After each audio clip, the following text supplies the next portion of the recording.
It somehow got even worse for the St. Louis Blues and Logan Mailloux after an outroar from fans on social media. Jim Montgomery has a huge decision to make with their young, promising defenseman heading into the remainder of the season as they try to navigate exactly what to do with them.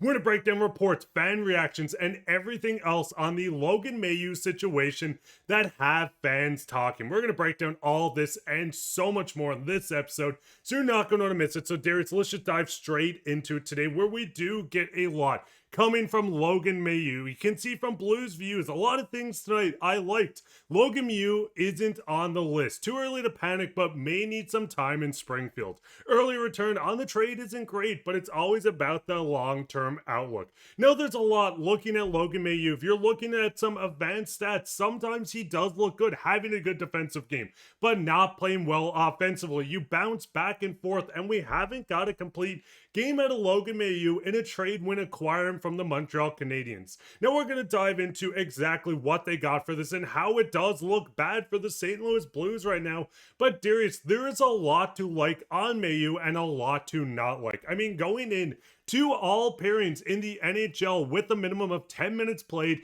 we can see the Broberg and Mayu are ranked 6, unexpected goals 4, but just going into Mayu, a player that is still very young and honestly struggling quite a bit. What is your thoughts on his future with this team, and do you think maybe an AHL stint is on the horizon?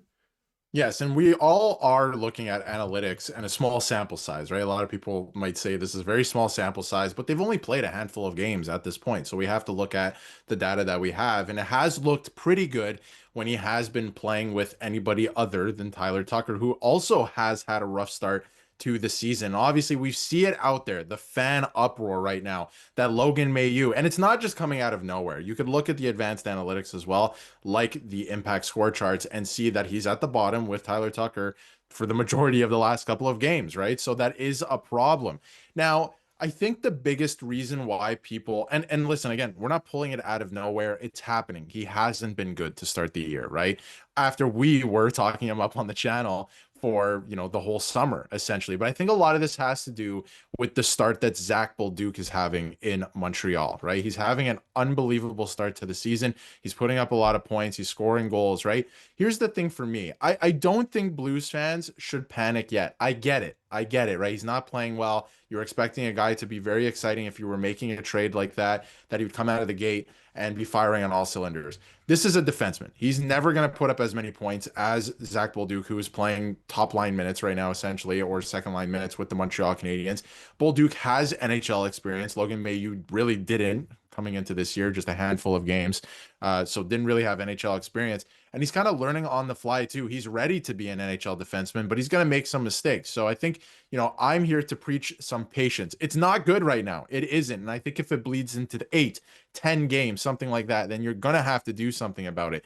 But like you brought up, when he was playing with Broberg, not so bad, right? That obviously has something to do with Broberg and how good he is, but not the worst case scenario. So I'm going to preach some patience here on the channel right now and say that it's going to work out. He's probably not going to put up as many points as Bolduc. Let's manage those expectations. But keep in mind, they traded for this guy for the future. We knew that this team had to get younger on the blue line and start thinking about the future a little bit, and that he's going to be the future power play quarterback of this team as well. So, ride with it for a little bit longer. Let's see if he continues to figure out the league, because we see it with all young players. They have to figure out the league a little bit. So I think that he'll be okay. It does look rough right now, but all of that to say, if it does bleed in, like I said, to around 10 games, a 10 game mark, there is, something is going to they have to do something about that, is basically what I'm trying to say. So it'll be interesting to keep an eye on that. But Mark, I don't know how you feel about that.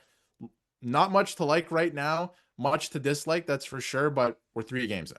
And I think that's the biggest thing. Looking at Logan Mailloux only having 11 games in the NHL, it's not like an experienced defenseman coming over, going off to a rough start. And I think we talked quite a bit about this actually, going into the season, that when you ran Tucker and Mailloux as that third pairing, we did see Mailloux with Broberg going in with last game. But I think the biggest thing a lot of fans spoke on, including us, was the fact that this was a really inexperienced pairing going further ahead. If you had Ryan Suter still here, the perfect player to play with Mayu, but I think this is kind of making Doug Armstrong look and say, hey, if we see a future with Logan Mailloux, maybe we go out to acquire a veteran that can hold it down, a defensive guy. Yes, Logan Mailloux has made mistakes. Yes, he hasn't looked the best in certain situations, but still such a young defenseman. It's not a 24-year-old. This is a 22-year-old defenseman coming into what is going to be his first full season in the NHL. Yes, a lot of his plays you would like to see him fix up. He's had some time in the AHL. He's had 8 games with the Montreal Canadiens. When you look at the Bolduc trade and put it all together, yes, it looks terrible, but with the future of this team, with him being young, you have a young, promising star that has snarl to his game, an offensive defenseman that has worked on the defensive end, and we need to see this translate, of course. But Darius, at the end of the day, the biggest thing with Logan Mailloux is getting more experience. It's going to polish his game, and I know the Blues wish this was happening sooner, but maybe getting a veteran guy to play with him or just keeping him with Broberg for the next couple of games is what he needs to do. But when looking at Mayu, a big thing is going into the final year of his ELC, getting Logan Mailloux at this point, you know, if he continues like this, you're not going to have to pay him a lot of money. A guy like Bolduc might be asking for $4, $5, $6 million. When looking at Scotia stats, we can see the projection on Mailloux is a bridge deal, $1 million.